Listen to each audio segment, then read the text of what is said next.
안녕하십니까? 잘 지내셨어요? 좀 답답하지요? 아마 이제 총선도 선거도 끝났고, 그리고 이제 확진자도 많이 줄어들어서 곧 개강할 수 있지 않을까 하는 생각이 드네요. 여러분 얼굴들을 빨리 좀 보고 싶습니다. 또 같이 교제도 하고 싶습니다. 오늘은 기독교 영성에 대해서 한번 생각을 해보겠습니다. 영성이란 무엇이냐? 이 세 시간을 이렇게 나누겠습니다. 첫째는 영성이란 무엇이냐 하는 부분과, 두 번째는 베드로후서 1장 1절부터 11절까지에 나타난 그 영성 개발에 대해서 저는 그 부분이 아주 중요한 부분이라고 생각해서요. 베드로후서 1장 1절부터 11절까지를 한번 다뤄보고, 그리고 세 번째 시간에는 영성과 묵상에 대해서 한번 생각해 보겠습니다. 묵상은 기도와 또 조금 다른 것이죠. 기도 속에 묵상이 있는데, 그래서 우리 영성 개발을 위해서 묵상이 저는 굉장히 중요하다고 생각하는데, 어떻게 생각하면 우리 기독교 전통에서 이 묵상 부분이 너무 약해지지 않았나, 그래서 우리의 생각이 깊지 못하고 우리 영적 근육이 약해진 것 아닌가 하는 생각이 들어서 묵상 부분을 한번 생각을 해보도록 하겠습니다. 영성이란 뭐냐? 사실 영성이란 말은 우리 개혁주의 우리 장로교에서는 많이 사용하지 않던 갑자기 툭 튀어들어온 그런 단어입니다. 원래 이제 가톨릭에서 많이 쓰던 그 용어죠, 영성. 그 켈빈은 이것을 경건이다 이렇게 바꿔서 표현을 했습니다. 그래서 우리는 영성이나 경건이나 이렇게 같은 의미다 이렇게 보면 좋을 것 같고요. 그러면 결국 경건이라는 게 뭐냐, 영성이라는 게 뭐냐, 그것은 예수님과 하나 되는 거라는 거죠. 예수님처럼 하나님을 사랑하고 이웃을 사랑하는 사람이 되는 것. 예수님께서 이 땅에 사셨을 때 그분의 삶 속에 나타난 내적 성품과 행동들, 우리 그걸 영성 또는 경건이라고 볼 수 있고요. 에카르트는 이렇게 또 표현을 했습니다. 사람이 하나님의 말씀에 의해 새로 나서 또 하나의 예수가 되는 일이다. 결국 하나님이 우리를 이 땅에 둔 것은 우리를 낳으셨어요.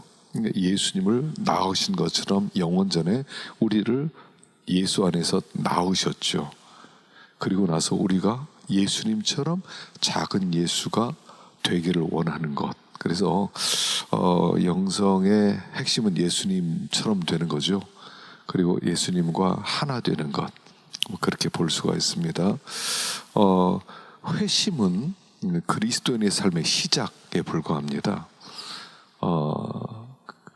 그 예수님의 성품에 뿌리를 둔 영성 개발이 뒤따라야 돼요. 영적 성숙을 얘기하겠죠. 우리가 주님을 믿고 주님과 동행하면 주님은 우리를 안에서부터 변화시켜 주세요. 우리가 영적으로 빚어지게 되는 것, 그것을 영성 개발 이렇게 볼 수가 있죠. 우리가 좀 변화되고 새로워져야 될 필요가 있어요. 보디빌더들이 이렇게 헬스 센터에서, 클럽에서 뭐 이렇게 여러 가지 기구로 몸을 다듬는 것처럼 과거의 그리스도인들은 영성의 실천을 훈련으로 알았습니다. 회심의 기도를 드린 것만으로 거룩함이 갑자기 나타나는 것이 아니었다는 거죠. 대신 영성 개발을 하나의 의식적 과정으로 이해했다는 겁니다. 그래서 야고보서 1장 4절에서도요, 인내를 온전히 이루라. 이는 너희를 온전하고 구비하여 조금도 부족함이 없게 하렴이라. 인내를 온전히 이루라는 겁니다. 인내는 하루아침에 하나님이 너 인내 가져 이렇게 주는 게 아니죠.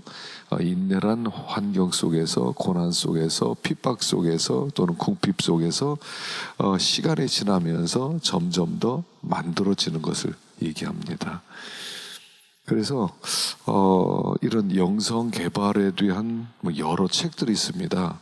몇 가지 책을 소개하면, 토마스 아켄피스의 유명한 그리스도를 본받아, 굉장히 좋은 책이죠. 그것과 비교되는 요한 클리마쿠스의 거룩한 등정의 사다리, 이런 책이 있고요. 또 아빌라 테레사의 영혼의 성, 또 십자가 요한이 쓴 가르멜의 산길, 뭐 이런 책들이 있습니다. 위로부터는 새 생명은 우리가 생명을 우리가 받았습니다. 그리고 나서 그 다음에는 자라라는 거죠. 자라는 거. 하나님은 믿음을 우리에게 주셨어요. 생명을 주셨어요. 그 믿음이 자라는 거죠. 그리고 그 자람을 통해서 우리 영성이 개발되는 것이다, 이렇게 볼 수가 있습니다. 그래서 우리 신앙생활이란 뭐냐면 경건함이 삶의 모든 영역에 미치게 되는 거죠. 그러니까 삶과 생활의 신앙의 일원화죠. 우리는 내가 아는 지식과 우리의 삶이 너무 큰 괴리감이 있어요. 그래서 말하는 것과 내 삶이 달라요. 그걸 일치시켜 나가는 삶입니다. 그래서 시간이 지나면 지날수록 말과 행실이, 신앙이 하나 되어 가는 겁니다. 그래서 경건하게 식사를 하고, 경건하게 청소를 하고, 경건하게 공부를 하고, 경건하게 친구를 만나고, 경건이 삶의 전 영역에 영향을 미치게 되는 것. 그러니까 어떤 일은 거룩하고 어떤 일은 천박한 것이 없죠. 다 모든 일, 24시간 하는 모든 일이 거룩한 일이죠. 그래서 주님이 항상 함께하는, 그래서 로렌스 형제가 썼던 하나님의 임재 연습이 그런 거죠. 모든 삶의 영역에 주님과 함께 그 일을 하게 되는 것을 이야기하는 것입니다. 그래서 한마디로 영성의 삶이란 우리 안에 살아계시고 또 우리 안에서 더 확실하게 자라기 원하는 예수 그리스도의 생명과 어떤 특성들이 점점 더 밝아오는 것을 얘기합니다. 루터는 이렇게 얘기했어요. 신앙생활은 뭐냐? 의가 아니라 의 가운데 자라는 것이다. 건강이 아니라 치유되는 것이다. 다 된 상태가 아니라 되어가는 과정이고, 안식이 아니라 훈련이다, 이렇게 얘기했어요. 우리는 장차 완성되어질 모습에 아직 이르지 못했고 그것을 향해 자라고 있으며 그 과정은 아직 끝나지 않고 계속되고 있습니다. 이것은 종착역이 아니라 가는 여정에 있다는 거죠. 이제 모든 것이 영광 가운데 빛나지는 않지만 모든 것이 정결케 되고 있는 중이다 라고 이렇게 이야기를 했습니다. 또 영적으로 성장하기 할 때 하나님이 다 해줄 거다, 그렇게 착각하는 그리스도인들이 많아요. 나는 할 것도 없고 나는 노력할 것도 없고 뭐 은혜로 구원을 받는다 하는 걸 100% 그분이 다 해주는 거다, 내가 뭔가 하는 것은 그건 교만이다, 이렇게까지 얘기하는 하이퍼 캘비니즘도 있죠. 그거 굉장히 위험하죠. 근데 그렇게 생각하는 사람이 생각 외로 많아요. 우리가 뭔가를 한다는 것은 교만이다, 우리가 하는 것은 다 자랑거리가 없기 때문에 우리는 100% 은혜를 받는 거다, 그렇게 이야기하는데 굉장히 위험합니다. 은혜라는 것은 용서 이상이죠.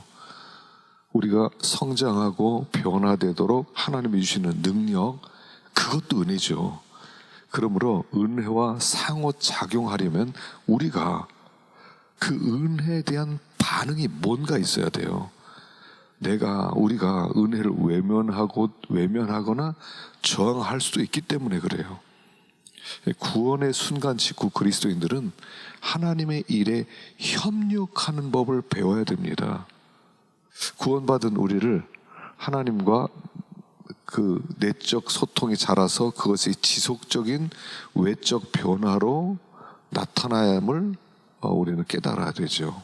그러나 그리스도인의 성품 내지 영성을 실천하는 일은 더 나아지려는 노력으로 시작되는 것이 아니라 우리 마음의 진짜 태도를 가까이서 똑똑히 보는 것에서 시작된다는 겁니다. 그리스도 안에서 그래서 영적으로 자라는 우리의 삶의 여정이 있어서 매일매일 연습이 있어야 됩니다. 참, 하나님이 이렇게 말한다고 한번 생각해 보세요. 하나님, 창조주 하나님이 내가 너의 안에 나의 영원한 생명을 주겠다. 기독교 진리는 하나님이 인간의 모든 능력을 합한 것보다 무한히 더 값진 것을 우리에게 주신다는 겁니다. 바울은 우리는 그리스도의 마음을 가질 수 있다라고 했습니다. 생각해 보십시오. 놀랍게도 우리 그리스도인들은 영적으로 예수님의 마음, 하나님을 아는 지식과 심령의 태도를 가지게 됩니다. 엄청난 선물이죠. 아니, 하나님이 우리에게 생명을 주고 또 예수님의 마음을 주겠다는 겁니다. 하나님을 아는 지식과 그런 태도를 갖도록 만들어 주겠다는 거예요. 이게 가만히 생각해 보면 엄청난 일이죠. 우리가 역사상 가장 위대한 인간이었던 예수님처럼 될 수 있다는 말이란 뜻입니다. 근데 이제 이것은 오해해서 많은 사람들이 기독교적 삶의 실천을 오해하기도 하죠. 첫 번째 오해는 이런 오해입니다. 기독교적 삶은 전도를 많이 하는 거다라는 접근으로 본다는 겁니다. 물론 우리 전도는 아무리 강조해도 지나치지 않습니다. 그런데 우리가 전도만 기독교적 삶이라 그렇게 생각한다면 우리가 그리스도의 성품에 참여하는 것에 대하여 또 하나 되지 않은 생각을 품을 수 있다는 거죠. 전도는 영광스러운 겁니다. 그러나 극단적으로 전도에만 치우치면 우리가 신앙이 이론화되는 오류를 범할 수 있죠. 또 두 번째 오류는 이런 오해가 있어요. 죄 없는 완전함에 이르러서야 하나님을 기쁘시게 할 수 있다. 이 생의 초점을 죄 짓는 삶을 피하는 데 둘 수 있다는 겁니다. 그래서 내가 생각하는 어떤 의의를 최종 목표로 정해놓고 그 때문에 병적으로 자기 반성에 빠져 비참하게 되는 결과에 직면할 수 있다는 겁니다. 자, 우리 아버지가 내가 완전할 때만 나를 사랑하냐는 거죠. 우리 아버지는 부족한 나를 있는 그대로 받아주시는 분이에요. 그러니까 우리가 영성 개발을 하면서 어떤 수준에 가야만 하나님이 나를 기쁘시게 하고 나를 기뻐하고, 그렇지 않으면 하나님 나에 대해서 항상 안 좋은 생각을 품고 있다, 눈치 주고 있다, 이렇게 생각할 수 있다는 겁니다. 그게 아니고 하나님은 이대로 나를 사랑하시는데 하나님께서 나에게 자꾸 격려해 주셔서 자, 더 잘해봐, 넌 더 잘할 수 있어, 나처럼 될 수 있어 라고 우리 주님께서 뒤에서 힘을 주고 있다라고 믿어야 된다는 것이죠. 세 번째는 행동주의라는 목표에 또 시선을 고정시킬 수 있죠. 내 시간을 많이 희생하고 검소하게 살고 하나님을 섬기는 일에 주력하기 때문에 나는 하나님을 기쁘시게 하는 삶을 사는 거다 라고 여길 수 있다는 것입니다. 이런 마음을 가지고 있으면 스트레스와 죄책감 또는 쫓기는 마음 때문에 안식에 들어가지 못해요. 그래서 겉모습은 그럴듯할 수 있을지 모르지만 이런 사람과 조금 같이 생활해 보면 그 속이 진정으로 변화된 것은 아닐 수 있다는 것입니다. 또 네 번째, 이런 사람이 있죠. 오해가 있죠. 소극적 저항주의라는 목표. 그러니까 이런 거죠. 그리스도께서 이미 십자가에서 모든 일을 이루셨다. 내가 할 수 있는 일은 아무것도 없다. 하나님이 나를 변화시킬 거다. 그냥 그분께 달려있다. 내가 그냥 꾸준히 교회 나가고 성경 읽고 기도만 하면 하나님이 나를 저절로 새 사람을 만들어 주실 것이다 라고 생각한답니다. 그런데 생각해 보세요. 교회 안에서 예배드리고 기도하고 또 찬송 부르고 봉사하고 그것도 중요하지만 삶의 영역 속에서 우리에게 오는 수많은 어려움들, 수많은 문제들, 그런 일들을 통해서 내가 더 자라날 수가 있는 것이죠. 그러니까 소극적으로 그냥 시키는 대로 하겠습니다, 좀 뭐 알아서 해주세요, 이렇게 생각할 수 있는데 이것도 건강한 영성 개발은 아니라는 것이죠. 또 비관론적 접근을 하는 사람이 있어요. 인간은 너무 타락하고 너무 비천한 벌레 같아서 이런 한심한 죄악의 생들 절대 벗어날 수 없다라고 가르치는 사람이 있다는 거죠. 그 인간의 타락에 너무 치우쳤기 때문에 그리스도 안에서 취할 수 있는 하늘의 유업을 그냥 먼 미래의 것이다. 그래서 그 변화가 지금 여기서 시작된다는 것을 인정하지 않는다는 거죠. 우리는 여기서 얼마든지 변화될 수 있어요. 받은 은혜에 우리가 반응해서 우리가 하나님 앞에 진정으로 변화되고자 할 때 얼마든지 변화될 수 있어요. 또 여섯 번째, 그 마지막으로는 이런 오류가 있어요. 초자연적인 어떤 벼락을 쳐서 하나님의 한순간에 변화시켜 주시기를 기다리는 그리스도인들이 있다는 거죠. 그러다 보니까 주로 초자연적인 것에만 초점을 맞춘다는 거죠. 신앙생활은 어떤 때는 평범한 겁니다. 우리의 삶의 현장 속에서 우리가 말할 때, 우리 어떤 은혜를 받을 때, 우리가 작은 어떤 일을 할 때 하나님이 항상 함께 하시는 가운데 그 속에서 우리가 다듬어지고 만들어지는데 자꾸 초자연적인 어떤 이적이라든가 초자연적 어떤 특별한 일들이 일어나야만 영생 개발이 되는 거다라고 오해할 수 있다는 것입니다. 그래서 어떤 이런 균형을 잃게 될 때 어떤 하나의 진리를 우상화할 수 있는 그런 우를 범할 수 있다 하는 것입니다. 우리의 최종적 목적은 모든 하나님이 주신 은혜의 힘으로 우리가 있는 힘을 다해서 자라고 그리스도를 닮아가는 것이다 하는 것입니다. 그래서 하나님이 모든 것을 다 해주시는 것이 아니라 주님과 우리가 함께, 그래서 이걸 자꾸 함께 하는 것을 이상하다고 생각하는 분들도 있어요. 어떻게 인간이 변화될 수 있느냐, 인간은 변화될 수 없다, 우리는 전적으로 100% 하나님이 하시는 거다, 우리는 맨날 죄밖에 지을 수 없다, 이렇게 극단적으로 나가는 그런 분들도 있고, 그런 이야기를 하면 또 혹하는 그런 사람들도 굉장히 많습니다. 그래서 우리가 이 영성 개발은 주님과 함께 주시는 하나님의 축복을 누리고 새롭게 변화되는 것이다 하는 것을 기억해야 된다 하는 것이죠. 자, 그러면 베드로서 1장에서 1절 11절에 나타난 그 영성 개발에 대해서 한번 생각을 해보겠습니다. 자, 베드로서 1장 1절부터 한번 이렇게 쭉 봅시다. 예수 그리스도의 종과 사도인 시몬 베드로는 우리 하나님과 구주 예수 그리스도의 의를 힘입어 동일하게 보배로운 믿음을 우리와 같이 받은 자들에게 편지하노니 하나님과 우리 주 예수 그리스도를 알므로 은혜와 평강이 너에게 더욱 많을지어다. 자, 베드로후서는 이제 베드로의 사실은 유언서죠. 디모데후서가 바울의 유언서라면 이 베드로후서는 베드로의 유언서예요. 유언서에 여러 가지 썼던 이유가 있지만 그 중에 핵심은 뭐냐면 주님의 재림을 대망하라는 거죠. 주님의 재림을 대망하면서 우리가 무엇을 해야 될 것인가를 여기 이야기하는 겁니다. 그래서 그 당시에 이단들을 조심해야 될 것도 우리에게 얘기하면서, 그러나 핵심되는 것은 주님의 재림을 대망하되 어떤 자세로 대망해야 될 것이냐를 기록하고 있죠. 여기 보면 우리가 어떻게 구원을 받았느냐, 그리스도 예수 구주 예수 그리스도의 의를 힘입어 구원을 받았다.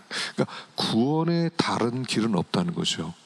예수님의 십자가의 능력 외에 구원받을 다른 길이 없다는 겁니다. 여러분, 이거는 왜냐하면 왜 십자가 능력 외에 구원받을 다른 길이 없냐면 죄가 얼마나 강력한지 그 죄를 이길 수 있는 다른 길이 없다는 거예요. 죄는 모든 인간을 가장 비참하게 만드는 강력한 힘입니다. 죄는 사람을 저주 아래서 재앙 아래, 죽음 아래, 지옥불을 끌고 가는 강력한 힘과 같은 겁니다. 마치 블랙홀 같은 힘이 있죠. 블랙홀은요, 별들, 이 블랙홀은 그 별이 초신성이 되어서 터지면 그곳에 블랙홀이 만들어진다고 그러죠. 그리고 이 블랙홀은 아주 밀도가 너무 강해서 지구가 블랙홀이 되면 콩알만해진다는 거예요. 콩알만해지는데 이 콩알만한 이 지구가 되면 이 어마어마한 강력한 힘으로 빛조차 빨아들이는, 여러분, 빛도 빨아들이는 강력한 별이 되는 거죠. 이스라엘 백성이 바로 왕 아래 종살이 할 때 아무도 그들을 구원해낼 수 없었어요. 하나님의 능력이 나타나는데 나일강이 피로 변하고 개구리가 애굽에 차고 이가 가득하고 전염병이 오고 주먹만한 우박이 내리고 흑암이 있고 파리가 있고 모든 하나님의 능력을 동원했는데도 이스라엘 백성을 구원할 수 없었다는 거예요. 이건 죄의 능력이 우리가 상상하는 것보다 크고 가공할 만하다는 것을 상징하는 겁니다. 근데 어떻게 구원을 받아요? 마지막에 유월절 어린 양의 피로 드디어 바로왕이 항복을 하죠. 바로 이런 뜻이에요. 우리가 구원받는 것은 하나님의 능력 중에 최고의 능력 외에 다른 것으로 구원받을 수 없는데 그것이 십자가의 능력이다. 십자가에서 죽으신 예수 그리스도의 보혈의 능력만으로 우리가 구원을 받을 수 있다 하는 것을 이야기합니다. 그래서 예수 그리스도를 힘입는다는 것은 예수의 십자가가 나에게 큰 영향력을 행사하고 힘을 행사하도록 예수 그리스도의 십자가를 마음 중심에 두고 그리고 그 십자가의 힘으로 살아가야 구원을 받는 것이다 라고 이야기하는 겁니다. 물론 구원은 단회적이에요. 단회적이에요. 예수를 믿으면 구원을 받습니다. 그리스도의 의를 힘입어 구원을 받습니다. 그리고 또한 계속 구원 받아가는 거죠. 그래서 마치 태양 주위에 수성, 금성, 지구, 화성, 목성 이런 별들이 돌고 있는 것 같아요. 십자가가 태양이에요. 십자가 가운데 있고 십자가 중심으로 여러 별들이 있는 것처럼 십자가로 말미암아 우리는 구원을 받고 계속 그를 의지해 나갈 때 죄를 이기는 힘을 얻을 수 있다라고 말하는 것이죠. 자, 그 다음에 우리가 받은 믿음은 어떤 믿음이냐면 보배로운 믿음이다 그랬어요. 보배로운 믿음. 여기 보배로운 믿음이라고 그랬어요. 예수 그리스도의 의를 힘입어 동일하게 보배로운 믿음을 우리와 같이 받은 자들에게. 자, 우리가 받은 믿음은 보배로운 믿음입니다. 그 보배롭다는 것은 뭐냐면 믿음 그 자체가 보배라는 거예요. 믿음 자체. 자, 왜 믿음 자체가 보배냐면 첫 번째는 이 믿음은 전능하신 창조주 하나님께서 주셨기 때문에 보배라는 겁니다. 보배는 가장 가치 있는 것, 가장 귀중한 것, 가장 희귀한 것, 그것을 얘기하죠. 값으로 따질 수 없는 가장 소중한 것이 믿음이라는 거예요. 왜냐하면 창조주 하나님이 주신 거예요. 이건 내가 스스로, 여러분, 믿음이란 내가 믿음 가져야 되겠다 그래서 믿음 갖는 게 아니라 하나님이 주신 최고의 선물이기 때문에 그것이 보배라는 거예요. 요한복음 15장 16절에 너희가 나를 택한 것이 아니고 내가 너희를 택하여서 나오니 이는 너희로 가서 과실을 맺게 하고 또 너희 과실에 항상 있게 하여 내 이름으로 아버지께 무엇을 구하든지 다 받게 하렵니다. 너희가 날 택한 게 아니야. 내가 너희를 택했어. 믿음 내가 준 거야 라고 말씀하는 겁니다. 두 번째는 이 믿음은 영원한 생명을 약속하기 때문에 보배입니다. 영원한 생명을 약속해요. 이 믿음을 소유한 사람은 반드시 영생을 선물로 왔습니다. 그래서 믿음이란 말과 영생이란 말은 동의어예요. 믿음을 가진 자는 그 믿음이 겨자씨만큼 작을지라도 생명이 있기 때문에 영생을 받기에 조금도 부족함이 없는 보배라는 겁니다.